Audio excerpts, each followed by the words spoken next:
Okay. So do I have the time goes on here somewhere? Or I go as long as I like? Yeah, okay. You will start. You will see me standing up and down. You know. Awesome. So I want to take my endless time on stage and talk about the new game of business. But in order for us to talk about the new game of business, we first of all need to understand that business is a game. Now, I do want to tell you that business is a game. I also want to tell you that every system that you've ever been a part of in your life is a game. So education is a game, money, marriage, and of course business. Now when I say that business is a game, I don't mean that it should be taken lightly or there are no real life applications into it. I mean that there is a game mechanism designed into business. Because when you look at business, you know, business wasn't created by God or by nature. People created it. And the people who created it designed the game and what winning looks like and what do you gain points for and what do you lose points for and what skills do you need to play the game. Now, the fact that it's a game has no problem by itself, but the problem is that most of the games that we grew up playing, either real games or the systems that we've been a part of, are what we call fear-based games. Our motivation to move forward in the game is based on fear. So I think school is the best example. Anyone knows kids who do not like to go to school? Anyone knows? But they still go? Yeah? Why? Why are you engaged in an activity that you don't want to be engaged in? Because whatever reason you have in your head at this point, it's based on fear. And business was designed that way as well.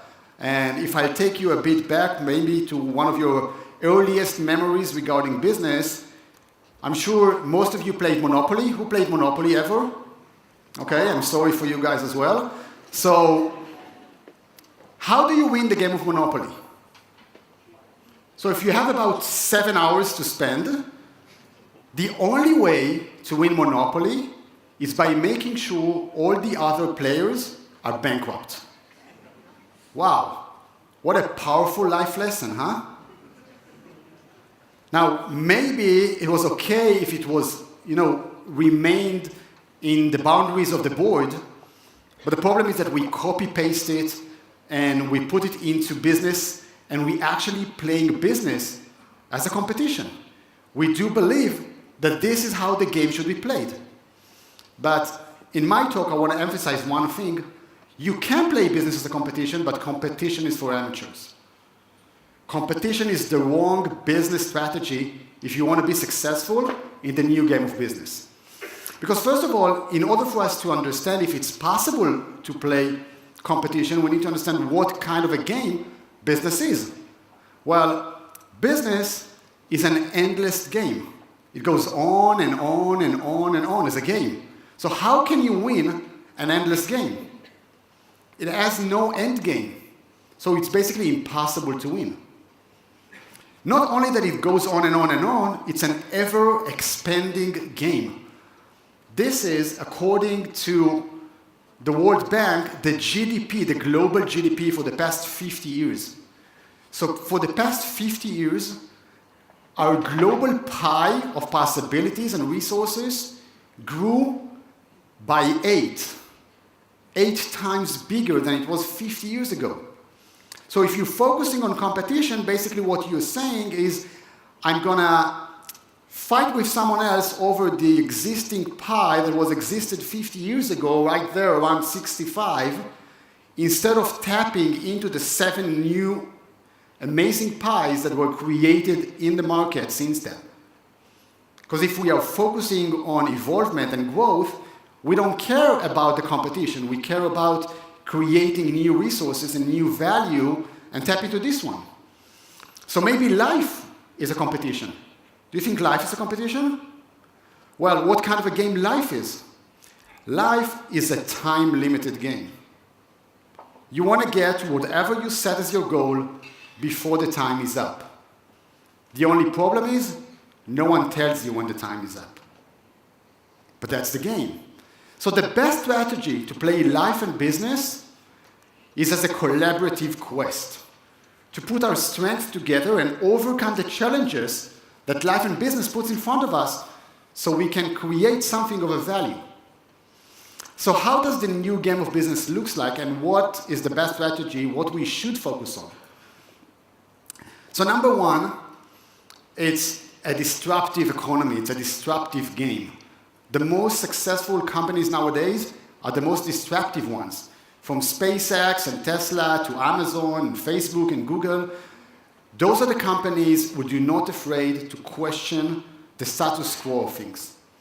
And I don't know if you heard about it, but now SpaceX has the technology to do what they call Earth-to-Earth traveling, and they can put you anywhere on the globe in less than an hour. It's going to take 29 minutes to get from London to New York using the rocket, because they disrupted the industry by creating a rocket that can come back to Earth.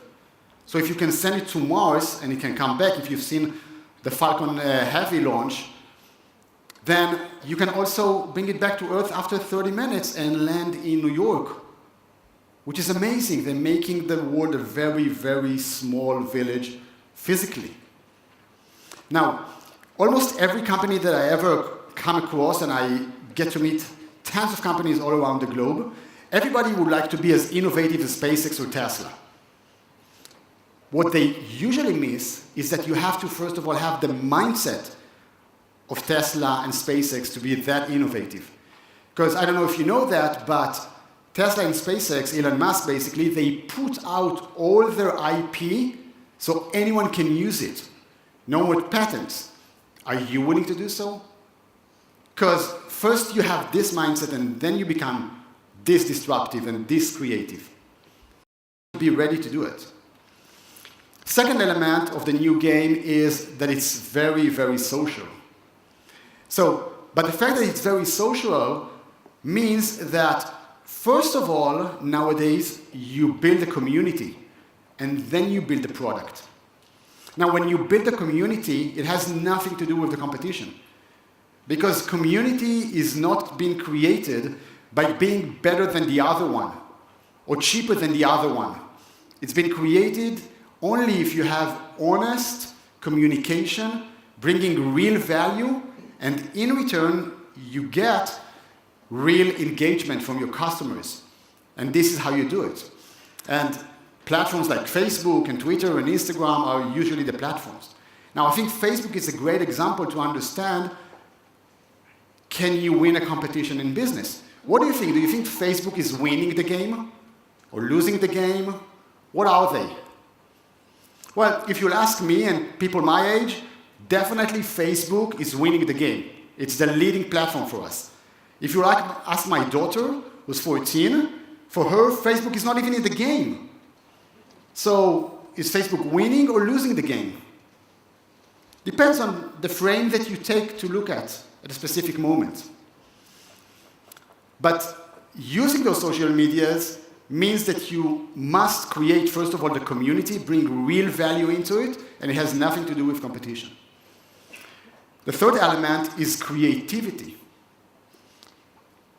Because you gotta be very, very creative today to be successful in the market.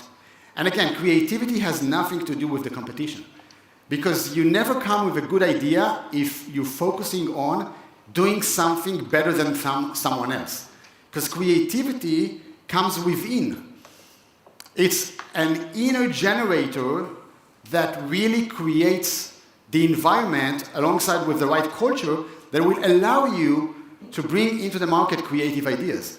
And I think that the best platform to see how it goes is Kickstarter. Kickstarter raised over $1 billion using backs and money from over 5.7 million people. Now, what I advise companies to do is to do like a Kickstarter test. Can you put your own products or services on Kickstarter and get funded? Because the only projects that can be funded on Kickstarter are those who are really creative. You can't put the same product like someone else has just with a cheaper price and get funded. You can't do it if it only has like 2 more features than the other ones has, or a bigger storage than other products. It has to be real innovative. And again, real innovation comes from building the right culture for it and bringing people to a place that they allow to express the new ideas, they get rewarded for it, and they don't get punished when it's failed. And another very important element is to become purpose-driven. Because in today's economy, customers would like to buy from purpose-driven companies. And investors would like to invest in purpose-driven companies, and employees would like to work in a purpose-driven companies. Because it's no longer just about making money or making good salaries, it's about making a difference. And all the research around it shows that the purpose-driven companies are more successful regarding their financial success, of course, the value they bring into the market, level of engagement by employees. So, as Henry Ford said, if your company is only doing money, making money, then it's a lousy company. You gotta be more than that. And this company is a great company. It's called it's called 2 Degrees, and it's using a 1-to-1 model. Whenever you buy one of their products, which can be either coffee or health bar, every time you buy it, a hungry child gets a meal. And it's amazing. They gave over 1 million meals by now. And when we interviewed the founders for our book, we asked them, aren't you afraid that other companies will copy your model and you're not going to be unique again in the market? So they said, we wish everybody will copy our model. We invite our competition to copy the model, because just imagine what a great world we will live in if every time you buy something, someone else gets something as a benefit. And by the way, they didn't come from the food industry at all. They came with the idea first, and then they learned the food industry because they found out this is the best platform to use to give food away. And it's also about self-expression, because self-expression is where the best ideas comes from. When Steve Jobs came with the iPhone, it wasn't because he was trying to beat Nokia, right? It was because he had a strong desire for technology and design, and he created something out of his self-expression. Now, it's no surprise that since the iPhone, no one came with a more innovative product. They only came with a similar product, so more storage, better camera, but nothing more innovative than that. Because everyone is trying to catch up with Apple instead of coming and creating something new. So my advice for you is to dance to express and not to impress. It's not about who's bigger, who's making more money. It's about bringing real value into the workplace and do it in a collaborative way. Gandhi said, there is enough for everyone's need, but not for everyone's greed. There is enough resource in the world for everyone to be able to win the game. Now I have like 2 more minutes or 1.5 minutes, and I want to say something on a personal level. I came here from Israel yesterday. And I don't know, probably most of you don't know it, but today in Israel, it's the Holocaust Memorial Day. And we are remembering the 6 million Jews that were killed in the Holocaust.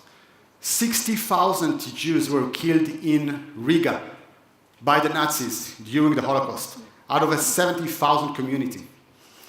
So for me to stand today here on a stage in Europe, 75 years later, talking about a different mindset, about collaboration, is way more than just so some of you can make some more money or some more millennials will be more engaged with their jobs.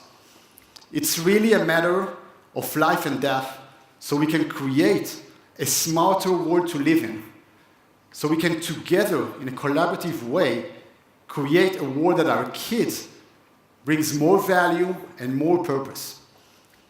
So I hope that together we can change the way we play life and business. Thank you very much. Thank you. Thank you.